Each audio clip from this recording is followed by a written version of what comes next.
नाशिकच्या पंचवटीत jogging track असलेल्या Shrikrishna garden समोर साकारलाय 7 मजली देवीदास हाईट प्रकल्प। मग येताय ना आजच आपला फ्लॅट बुक करायला देवीदास हाईट्स मध्ये। आमचा मोबाईल क्रमांक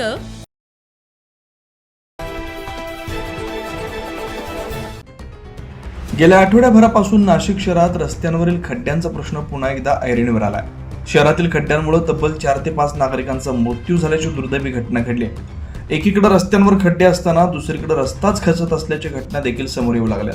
शहरातील पंडित कॉलनी देखील रस्ता खचून 5 ते 7 फुटांचा खड्डा पडलाय, त्यामुळे वाहतुकीला देखील अडचण निर्माण झाली। याबाबत अधिक आढावा घेतलाय आमचे प्रतिनिधी साहिल बेलसर यांनी। पाहूयात।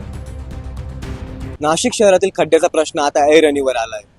एकीकडे खड्डे तर पडताच आहे, परंतु आता रस्ता देखील खचल्याचं आपल्याला दिसून आलंय। आपण बघू शकतो, आता आपण पंडित कॉलनी येथे आहोत। या ठिकाणी 6 ते 7 फूट असा खड्डा खचल्याचा दिसून येतोय। हा रस्ता खचून 4 ते 5 फूट खोल खड्डा पडलाय। हा खड्डा दिसत असतानाही प्रशासनाकडून रस्ता बुजवण्याचं सोडून बॅरिकेटिंगचा दिकाऊपणा करत आलाय। प्रशासनाच्या या दिकाऊपणामुळे नागरिकांना मोठा मनस्ताप सहन करावा लागतोय।